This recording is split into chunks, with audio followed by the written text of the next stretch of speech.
Joakim Sjöberg här för PowerGamer.se och vi sätter oss ner tillsammans med PowerGamer.se som gör oss sällskap hela vägen från Irland och vi ska prata lite om Terra Militaris, ett gratisspel bland RPG-världen som står ut lite bland sina konkurrenter. Gabor, it's great to finally sit down and have a chat with you. Yes, it's very nice to meet you. So, I'm just gonna get right into it about Terra Militaris. Since the release, the game has been praised with very sound reviews from very many directions. What response has been given to this from developers? How are you feeling about this great reviews that we've gotten? So we and the developers are both very happy to hear that basically we have so good reviews, and it's of course this is one of our primary feedback sources. So we think it is very important to get feedback from the media as well, besides the community. Yeah. And we basically take this feedback and discuss it with the developers and try to integrate it into the improvements. This is not alldeles, it's not Dragonica. Terra Militaris is really branching out and finding its own ground to stand on, being called an MMORTS, that is a massive multiplayer online real-time strategy game. In what ways does this kind of game differ from a traditional RTS being played online? Okay, so as it is like a real MMO game, you basically need a completely different strategy than as you would have by playing a traditional RTS online. You basically have to count with thousands of other players who are basically striving to get to the same point as you. They have the same objective. They all want to rule the world, and you basically have to work out a strategy where you count with this factor. You have to make cooperations, and you have to compete with all these players. You also need to bring in more human factor, like you have to have good diplomacy, for example, to join good guilds and bring your empire forward. So how do you choose which players you want to cooperate with and which players you consider your enemies? Well, as a player, at the beginning, I would definitely think out a strategy how I want to go forward, and I would base this. I would actually base my selection of guild on this, how I could match my strategy with the guild strategy. Yeah. Okay. So, what benefits would you say there are to making a game browser-based compared to making the user download a client? Are there any easier ways to support a game that is being played in your browser? Yes. Basically, I would ask you a question. So if you have the possibility not to download or not to spend your time on downloading a client, like a huge client, then would you prefer going for an easier way? So I probably would. Yes. So that's the main benefit of the browser games. You can basically just jump in from anywhere at any time. You don't need to spend your time on waiting for anything. Yeah. And as Terra Militaris is an MMORTS game, timing is a very important factor, and accessibility and timing is they're basically connected. So the more you can access the game, the better timing you can have, and the better tactical advantage you have. So let's get into the gameplay of Terra Militaris. It seems to have somewhat of a fairly traditional approach, but what kind of new or special challenges would you say that a player is faced with when playing Terra Militaris? Yes. So one of the big challenges that you have to face is to basically establish a realm and to find cooperations and find allies with whom you can do this, and you can go towards ruling the world. You also have to have a good time allocation. you have so many things to do in the game. You have to trade, you have to construct buildings in your city, you have to research, work out fighting strategies, and do huge fights. It's all taking your time, so you have to be smart to how you allocate your time between all these things, and that's one of the biggest challenges in the game. Other than that, you also have like besides these basic tasks, you have a lot of other challenges, and they are also like quite huge challenges. For example, the Trials of the Champions instance, or the Labyrinth of Phase dungeon. Yeah. So, as a player, to get the most out of this game, do you have to become a part of a larger guild, or is it possible to play the game by yourself without losing out on much of the content? Well, you basically could potentially like win the game without joining a guild, but it's going to be a really difficult. I have to say that. So you can do it alone, but it will be much more difficult than if you would join a guild. It's like similar to the real world. Yeah. If you want to rule the world, you better find allies and those who can help you to do this, because alone it's just going to be really tough. So when starting out, the first priority and the first thing you should do is finding yourself allies, basically. I would start so, yes. Yeah. So recently Terra Militaris got updated with the Birthright expansion.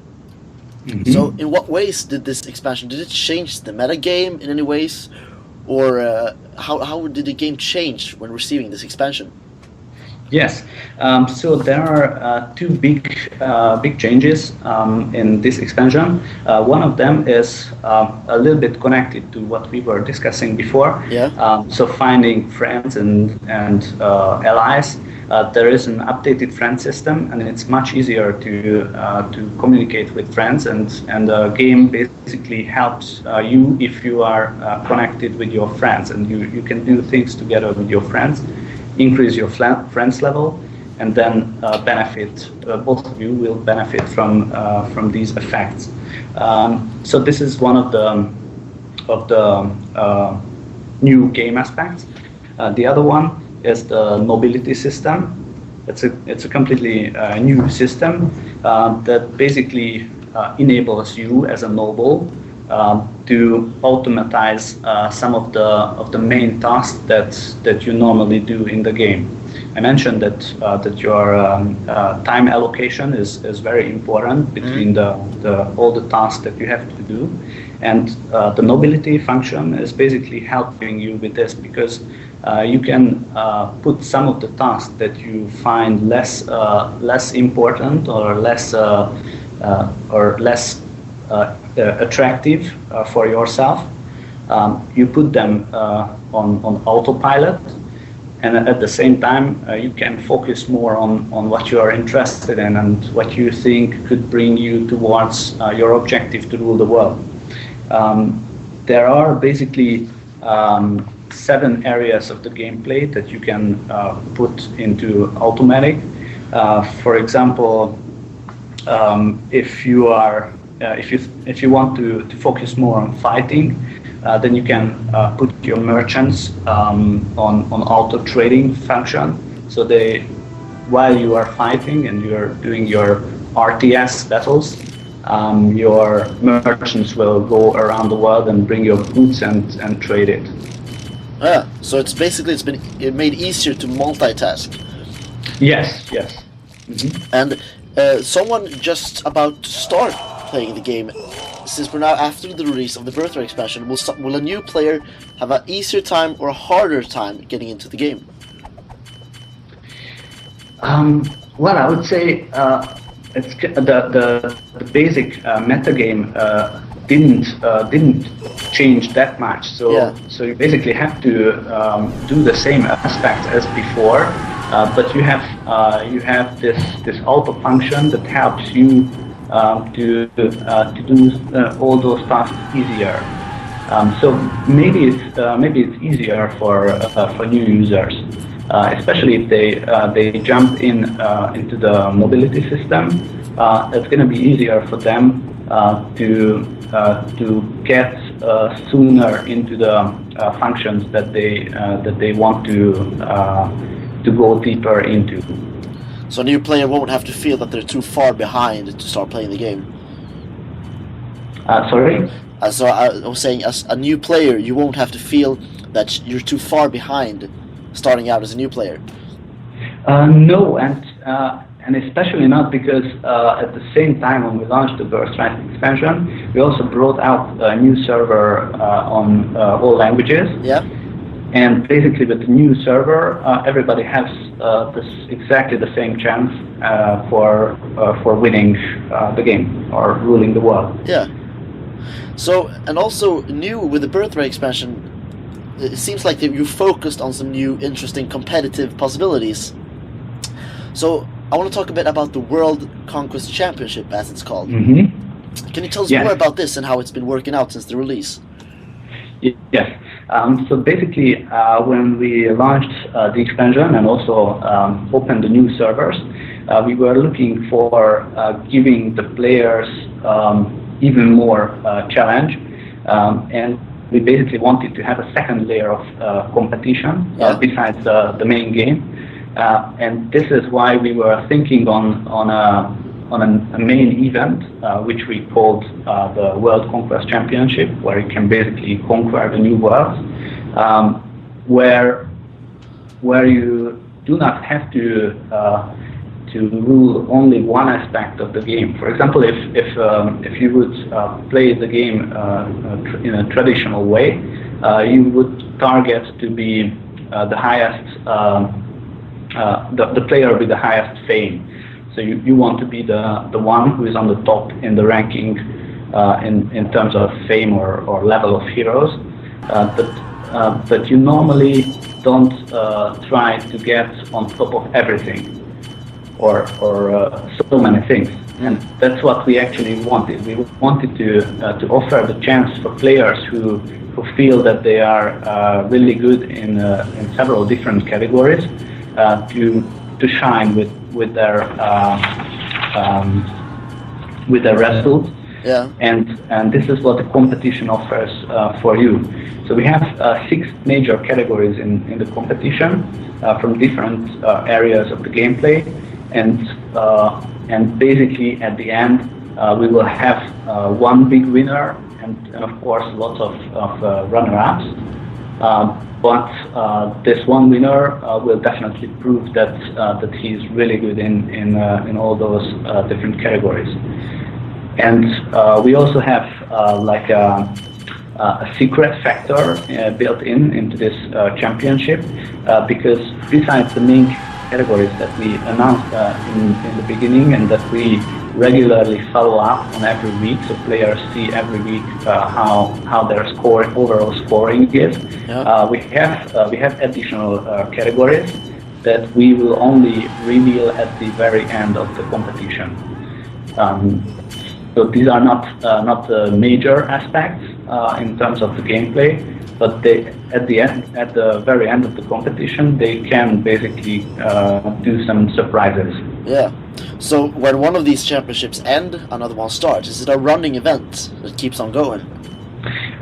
Well, on these new servers that we started at the Birthright expansion, the competition will basically end, and after that we will most probably run a different type of competition. Okay.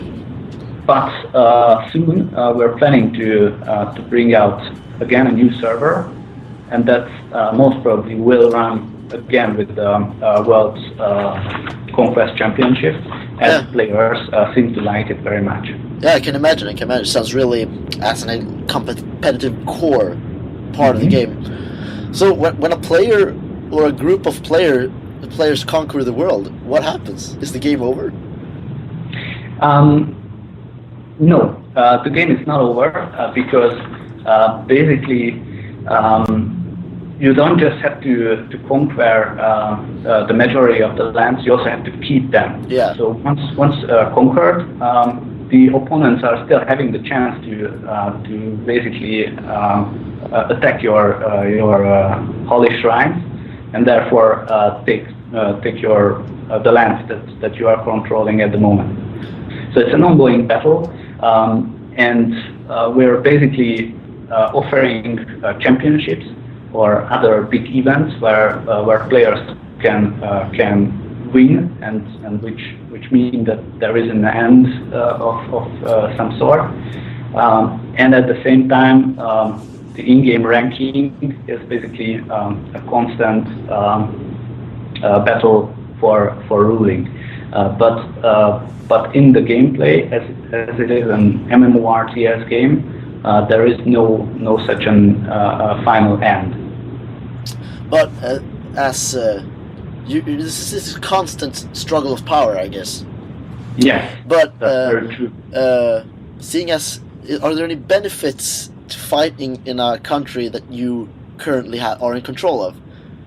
What benefits are there to control large proportions of land? Yes, there is a definite benefit. Definitive benefit. So the more land you control, the more bonuses you get. Yeah. So basically, it's easier to defend than to attack in some ways, I guess. Yes. Yeah. Yes. Yeah, as it is normally if you are doing a battle strategy. Yeah. It's always easier to defend than to attack. So, from your own personal point of view, how would you expand on Terra Militaris? If you could expand on it in any possible way, what would you personally want to do? Where do you want to take the game from here?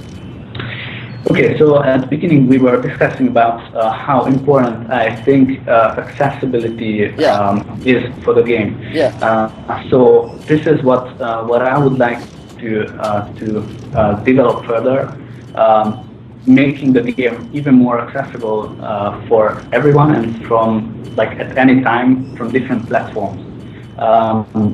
Going towards social platforms and mobile devices. Is something where I would like to bring the game towards. So this is one of the major directions, and the other direction that I have in mind is to further increase the competitiveness of the game. So to provide even more challenge to players. Is it possible to access the game from a smartphone or Android phone? Yes. And we were also talking about the World Conquest Championship, and I didn't mention, but at the end, the winner is going to win Galaxy tablet, which runs on Android, and the winner will be able to play the game on this Android device. So yes. So already today, it is possible to bring the game with you in your pocket. Yes, that's right. Yeah.